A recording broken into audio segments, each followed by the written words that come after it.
Now, as gunshots echo across the wind-swept, snow-covered reaches of the wild Northwest, Quaker Puffed Wheat and Quaker Puffed Rice, the breakfast cereal shot from guns, present the challenge of the Yukon. It's Yukon King, swiftest and strongest lead dog of the Northwest, blazing the trail for Sergeant Preston of the Northwest Mounted Police in his relentless pursuit of lawbreakers. On King! On, you Huskies! Gold discovered in the Yukon. A stampede to the Klondike in the wild race for riches. Back to the days of the gold rush. With Quaker Puffed Wheat and Quaker Puffed Rice, bringing you the adventures of Sergeant Preston and his wonder dog, Yukon King, as they meet the challenge of the Yukon.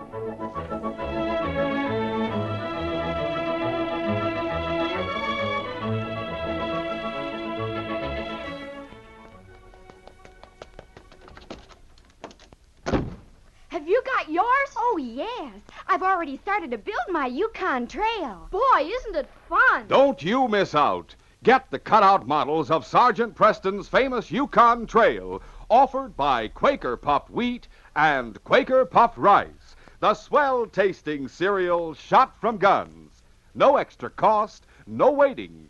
You'll hear full details in a few minutes.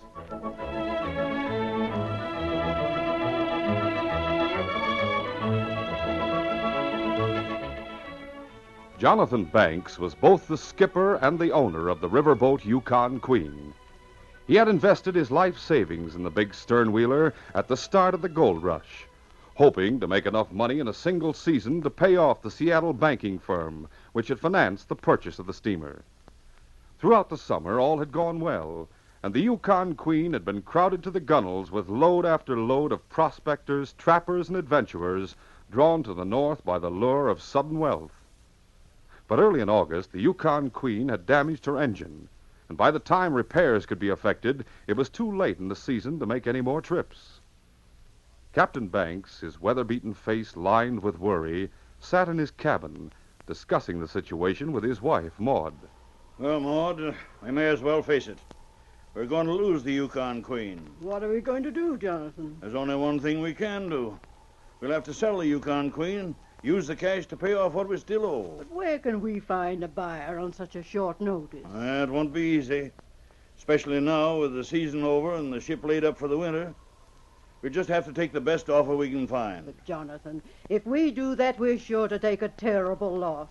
It's our life savings that's tied up in the Queen. I know that, Maud, but we have no choice. Anyway, it's not the money I mind so much. It's the thought of losing the Queen.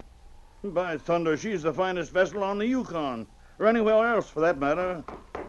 Come in.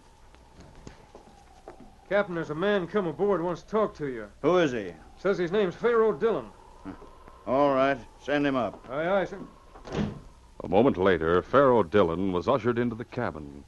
After introducing himself to the captain and his wife, he came quickly to the point. Captain, how much would it cost to charter the Yukon Queen for a trip from here to Eagle City? You mean next spring? I mean right now, as soon as you can take on fuel and get ready to sail. Look here, mister. I don't know whether you're crazy or not, but in case you don't know it, the Yukon's full of ice. Another week or so, it'll be frozen solid. Every other boat on the river's already laid up for winter, either at Whitehorse or Fort Hamlin. I know that. That's why I've come to you. Well, you've come to the wrong man. I'm not interested. Would $20,000 change your mind? 20,000? Holy mackerel. Why, Jonathan, that would be enough to pay off the bankers. Yes, I know it. What I don't savvy is why this gent should be so anxious to make such a trip at this time of year. It's not me who wants to make the trip. Then who does? Well, I'm acting on behalf of a rich old lady, Mrs. Smith, her name is. She buys and sells a great deal of mining property. Right now, she's involved in a very important deal that has to be closed at Eagle City. Unfortunately, she's too old and frail to make the trip by dog sled, so she's willing to pay you to take her on the Yukon Queen. I see. Well, what do you think, Jonathan? How soon does Mrs. Smith want to leave? Well, how soon can you be ready? I can take on fuel and get up steam in a couple of hours. But I'm hanged if I'll strike out into the channel after dark. What about shoving off tomorrow morning? That sounds reasonable enough. Any objection if the old lady sleeps on board? I guess not. All right. Mrs. Smith will be down at the dock at 8 o'clock tonight. You can have a cabin all ready for her and sail at the crack of dawn. For a long time, Sergeant Preston had been trailing a vicious criminal named Bat Nelson, who had broken jail at Whitehorse. The sergeant had traced the outlaw to Dawson City, and there Bat Nelson had once again given him the slip. At Mounted Police Headquarters, Sergeant Preston discussed the situation frankly with Inspector Conrad. I hate to admit it, Inspector, but we seem to have run up against a blank wall. Sergeant, you're sure Bat Nelson hasn't skipped town? It's practically certain, sir. We know he was hiding in Lawyer Mattoon's office till yesterday. Yes, but that was 24 hours ago. Shortly after I arrested Mattoon for murder, I took King over every trail leading out of town. On none of them could he pick up a trace of Bat Nelson's scent. What about since then? Since then, I've had a constable posted on every trail. In other words, you have him bottled up here in Dawson. He may be bottled up, but unfortunately, that doesn't tell us where he's hiding. What about the city patrol, Sergeant? Have they picked up any leads? Not yet, sir. I'm having them comb all the dives and underworld hangouts in Dawson. Well, let's hope that they turn up a clue. If we can't catch Bat Nelson when he's right here in Dawson under our noses, every lawbreaker in the territory will think that he can defy the Northwest Mounted and get away with it. Meanwhile, Pharaoh Dillon had left the Yukon Queen and stopped off at the cabin of a local seamstress and washerwoman known as Big Mamie. Then, carrying a large bundle under his arm, he returned to the Northern Lights Cafe, which he owned and operated. He walked through the crowded cafe and went into a back room. A burly, scar-faced man was waiting for him. How about a trail? It's all set, Bat. You can go aboard tonight. The boat will sail tomorrow morning. Good work. Now, what about the woman's clothes you were going to get me? I've got 'em right here, this package. Let's see. There you are.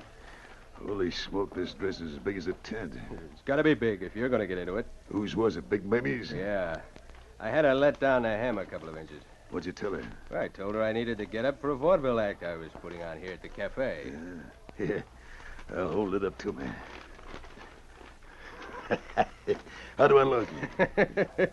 Put a veil over your face and half the sourdoughs in Dawson will be flirting with you. That night, Pharaoh Dillon appeared on board the Yukon Queen, accompanied by a heavily veiled figure in woman's clothing. They were greeted by Captain Banks, who was standing at the head of the gangplank with his wife. Good evening. Evening, Captain. Mrs. Smith, this is Captain Banks and his wife. How do you do? Mrs. Smith has a bad cold. She'd prefer not to talk any more than necessary. Well, now, that's a downright shame. If you'll show Mrs. Smith to her cabin, she'd like to retire immediately.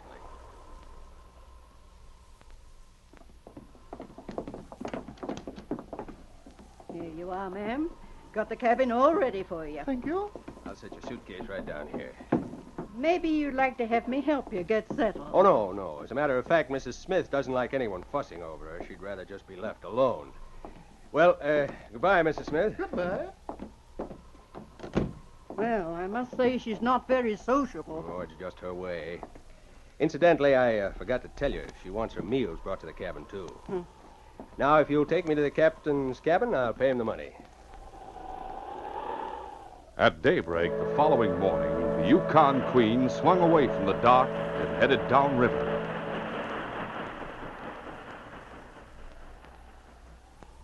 Later that same morning, Sergeant Preston was speaking to Inspector Conrad when a man who introduced himself as Joshua Scribner was ushered into the inspector's office. What can I do for you, Mr. Scribner? Inspector, you can tell me what in thunder happened to the Yukon Queen. The Yukon Queen? Oh, you mean the riverboat? That's right. When I got into town last night, she was tied up at the dock. This morning, I intended to go aboard and talk to Captain Banks. Instead of which, I find the Yukon Queen has sailed away. Oh, that's strange. I understood that she was tied up here for the winter. So did I. That's why I came up here from Skagway. Say, don't you Mounties keep tab on the boats running in and out of Dawson? We do during the summer, but there hasn't been any traffic on the river since last month when the freeze-up started. Well, then I guess you can't tell me where the Yukon Queen was heading. I think I can, sir. Have you spoken to Captain Banks recently, Sergeant? Not recently, no, sir, but I do know that he's no fool. He's proud of the Yukon Queen. He'd never risk moving her through the ice unless he was forced to do so or paid plenty of money. What are you driving at, Sergeant? Unless I'm very much mistaken, sir, the Yukon Queen's headed downriver toward the border. And I'm willing to bet that Bat Nelson was on board when she sailed. We'll continue our adventure in just a moment.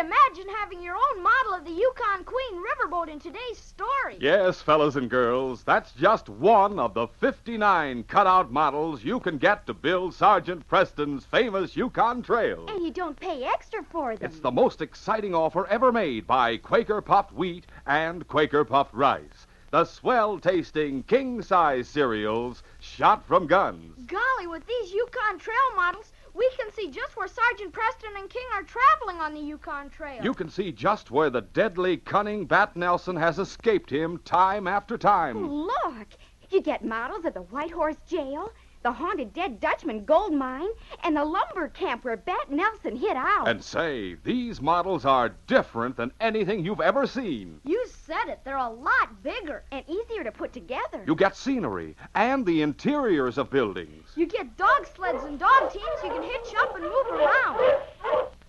The Yukon Queen riverboat even has a paddle that turns. And here's the thrilling part.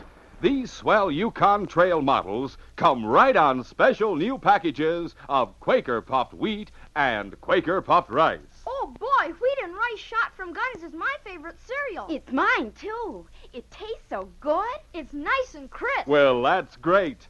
You can make your Yukon Trail more complete every time you get a new, different package of Quaker Puffed Rice and Quaker Puffed Wheat.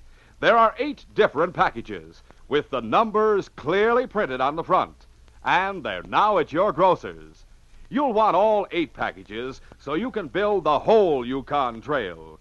Package number 8 for the Yukon Queen Riverboat and Dawson City Landing Pier. Package number 6 for the Mountie headquarters. Package number 1 for the White Horse Jail and Sergeant Preston's cabin. And all the rest of the 8 different packages. Remember, there's no waiting, no extra cost. Simply go to your grocer. Ask for Quaker Puffed Rice and Quaker Puffed Wheat with the Yukon Trail models right on the packages. Act fast.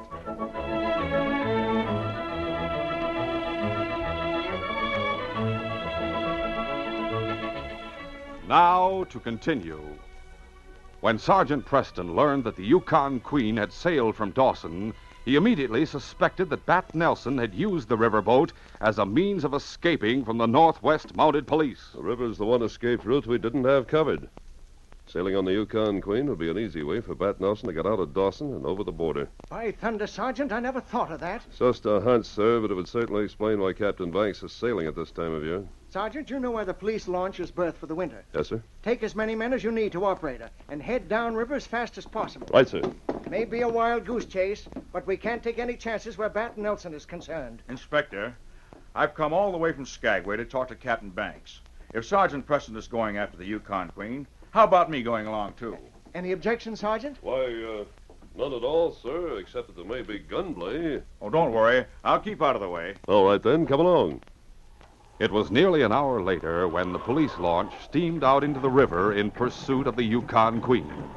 Sergeant Preston was at the wheel, and Joshua Scribner was standing beside him. King had gone up to the bow to watch excitedly as the launch plowed its way through the choppy, ice-strewn waters. Whew, that's a nasty wind blowing out there. Yes, there's a blizzard on the way. Think we can overtake the Yukon Queen, Sergeant? We'll try. If they sail at daybreak, they have a 3-hour start on us. I have an idea Captain Banks will be picking his way pretty slowly through this ice. That should give us a chance to catch up with him.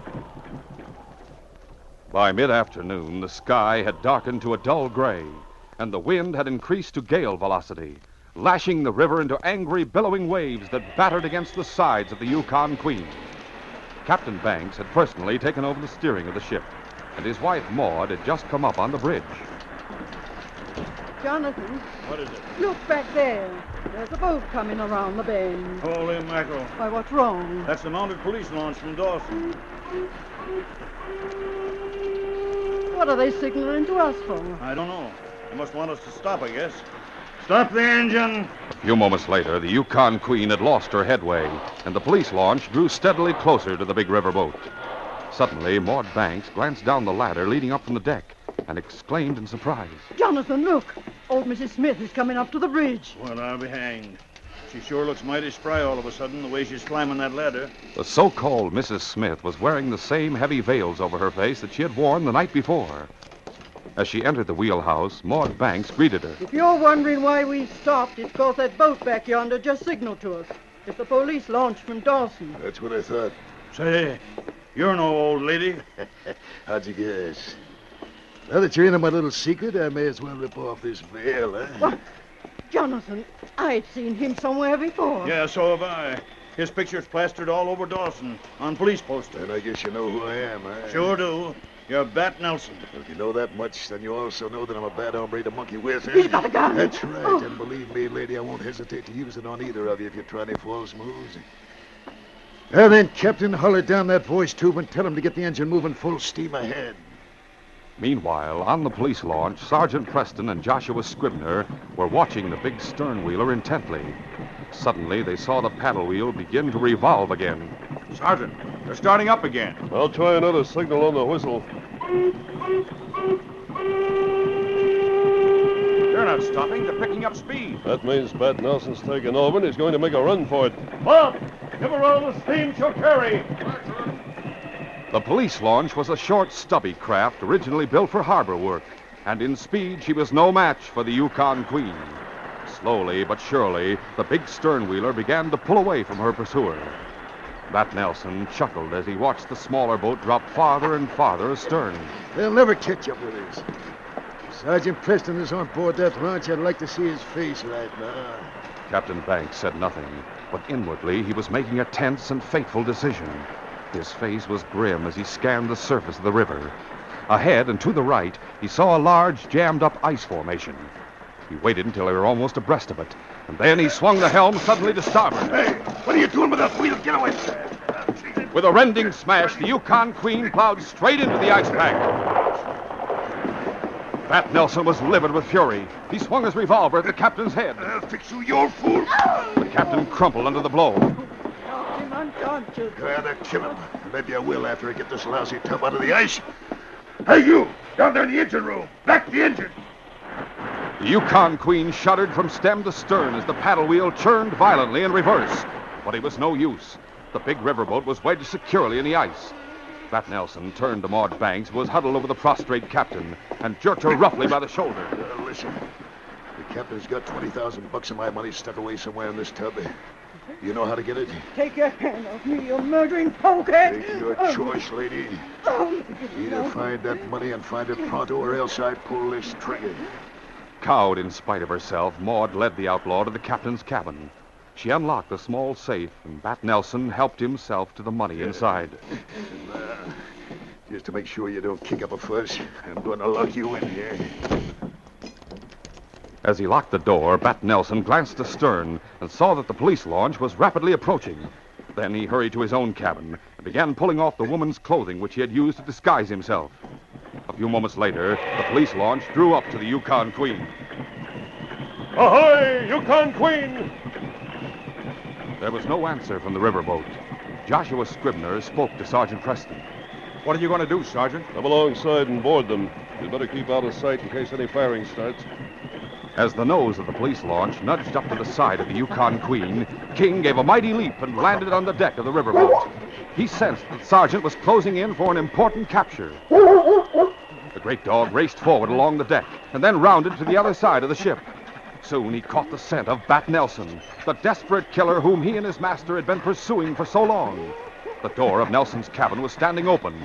The outlaw had just finished pulling on his parka as King came charging in. Hastily, Bat Nelson grabbed up the mass of clothing which he had just discarded and flung it at the dog. That'll hold you for a second. Before the great dog could shake himself free from the entangling garments, Bat picked up a chair and smashed it down on King's head. That'll fix you for cheap. The great dog sank to the floor unconscious. Dropping the chair, Bat ran out on deck and headed toward the bow. A moment later, Sergeant Preston and another Mountie climbed aboard the Yukon Queen. Come on, Dave. I'm with you, Sergeant. The two Mounties ran forward. They saw a figure scrambling across the ice pack in the direction of the shore. There he goes. Holy smoke, he's going to try to make it across the ice. You stay here and see what happened to the people on board. I'm going after Bat Nelson. Sergeant Preston ran to the side of the ship, swung himself over, and dropped to the ice below. By now, Bat Nelson had crossed the main ice pack and was moving from one piece of ice to another. He glanced over his shoulder and saw Preston vault down from the side of the Yukon Queen. He drew his gun and fired. But as he did so, he felt the ice lurch under him. Bat lost his footing and toppled into the raging waters. Sergeant Preston saw the outlaw struggling desperately to keep from going under. He raced forward across the ice pack and held out his hand to the man who had tried to kill him. Here, grab my hand. Bat clutched wildly at the sergeant's outstretched arm and somehow managed to seize it. The sergeant tried to pull him up onto the ice, but there was no way to brace his own position, and soon the sergeant himself slid into the water. Preston, for the love of Mike, you gotta help me. I'm drowning. Save your breath. We'll be all right if you don't panic. The cold was paralyzing, and the fur parkas that both men were wearing served only to hamper their efforts. But finally, after an exhausting struggle, Sergeant Preston managed to drag both himself and the outlaw back up on the ice.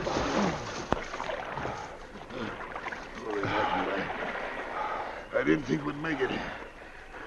For a few moments, both men lay gasping and shivering on the ice as they sought to recover their strength. Then, as Sergeant Preston struggled to his feet, Bat Nelson realized that he had escaped drowning only to face the gallows. Come on, Nelson. Get up on your feet. Sure, I'll get up. And I'll give you this. The sergeant staggered backward under the unexpected blow and almost lost his footing, but he recovered and came back fighting. So you're not licked yet, eh, Bat? Well, we'll see about that. Bat was ready with another punch, but the sergeant blocked it and landed a vicious right on the outlaw's jaw. There was a look of almost crazy hatred on Bat Nelson's face as he shook off the effect of the Mountie's punch and waded back into the fray. At that moment, Sergeant Preston knew that he was in for the fight of his life. I'm gonna kill you, Preston, with my bare hands. Come right ahead. In the next moment, both men seemed to have gone berserk as they dealt out blow after blow with all the desperate strength at their command. You haven't got a chance, Preston. I'll kill you yet. It was almost impossible to keep a steady footing on the ice. Finally, the sergeant slipped and went down. Instantly, Bat Nelson was on top of him. His huge hands closed around the sergeant's throat. I told you I'd kill you. With a terrific effort, the sergeant raised his knees and shoved Nelson away from him. Both men struggled to their feet. Then, as Bat Nelson rushed at him again, Preston caught the outlaw squarely in the face with a smashing right. The outlaw tottered and went down like a felled ox. Somehow, he managed to get up, but his legs were rubbery and his eyes were glazed. Again, he lunged at Preston, and again the Mountie's fist sent him sprawling. This time, he stayed down. Had enough, Bat? Yeah, I had enough. Don't hit me again. And hold out your hands while I put on the handcuffs. It's the end of the trail for you, Nelson. You're under arrest in the name of the Queen. Later, on board the Yukon Queen, Sergeant Preston learned from Captain Banks and his wife how Bat Nelson had tricked them by disguising himself as an old lady. He also learned about the dramatic events that had taken place aboard the riverboat after Bat Nelson had seized command. That was a brave decision you made, Jonathan, steering your ship into the ice pack. I don't know how brave it was, but it turned out to be mighty painful. I'm still seeing stars from that rap on the head Bat gave me. King knows just how you feel. He got the same treatment. Well, I reckon we both survived, won't we, King? Just the same, I sure don't feel like cheering. Well, what's wrong? Well, now that it turns out that $20,000 Bat paid us was stolen money, we won't have enough cash to pay off the bankers, which means we'll have to sell the Yukon Queen. Maybe not, Jonathan. What do you mean? Well, for one thing, you've got a $2,000 reward coming to you for the capture of Bat Nelson. You're the one who captured that critter, Sergeant. As a police officer, I'm not allowed to accept a reward. Besides, Bat would have gotten away if it hadn't been for what you did. So the money's yours, Jonathan. Well, that's mighty nice of you, Sergeant. But even so, I'm afraid $2,000 won't do us much good. Even if we could scrape up enough money to stall off the bankers, Yukon's Queen still has a smashed-up bow. It'll cost at least $5,000 just to repair the damage. The reward's just one item. Besides that, Mr. Scribner here has come all the way from Skagway to offer you a contract. A contract? That's right, Captain. You see, I represent the Lodestar Mining Syndicate. We'd like to charter the Yukon Queen for the whole season. I'm sure we can agree on a price. But you heard the situation I'm in. I need money immediately. Money for repairs. Money to pay off the bankers. That can easily be arranged. I'll advance you whatever sum you need. When the contract's signed, well, we'll consider that the first payment on the deal. Oh, Jonathan, then we won't have to lose the Queen after all. By Juniper, I guess we won't at that. Feeling better now, Jonathan? I'll tell the world I do, Sergeant. I feel like a new man. Well, then, I guess the only thing that remains is to take Bat Nelson to jail. He sure isn't looking as tough as he looked half an hour ago, the ornery sidewinder. I guess that lambasting you gave him out on the ice took the starch clean out of him. He gave me the roughest fight I've ever been through. And the whole case has been just as bad ever since he broke jail at Whitehorse. All in all, Jonathan, capturing Bat Nelson's been the hardest assignment King and I have ever tackled. We're both very glad this case is closed.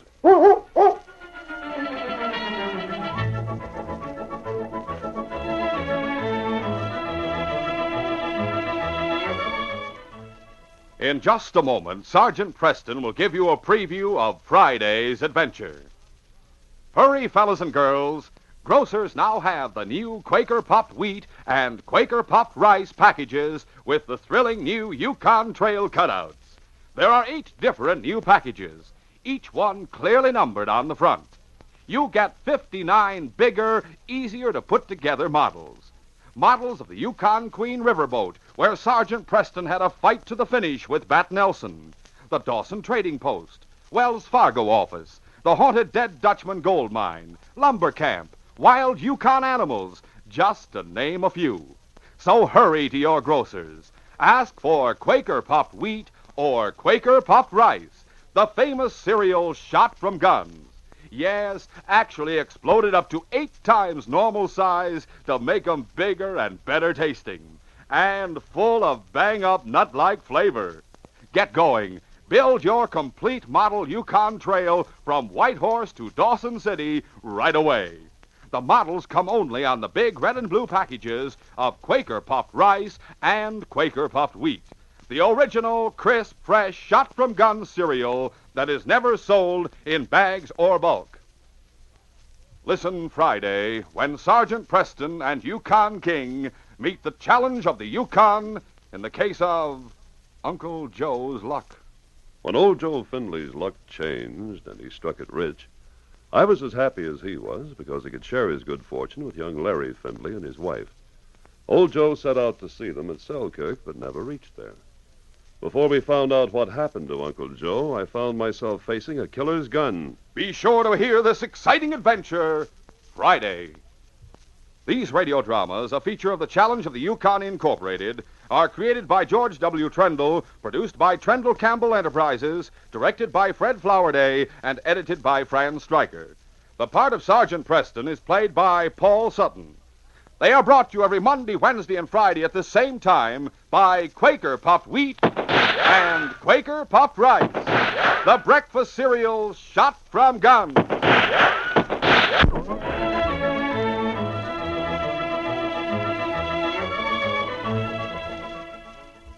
Remember, for delicious hot breakfast, enjoy Quaker Oats. The giant of the cereals is Quaker Oats. Delicious, nutritious, makes you feel ambitious. The giant of the cereals is Quaker Oats. And here's why Quaker Oats is called the giant of the cereals. There's more growth, more endurance in oatmeal than any other whole grain cereal. So make your hot breakfast nourishing Quaker Oats. Quaker and Mother's Oats are the same.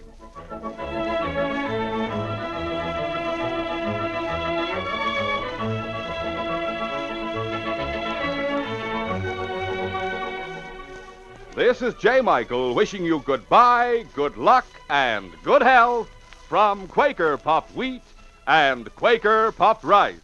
So long. This is ABC, the American Broadcasting Company.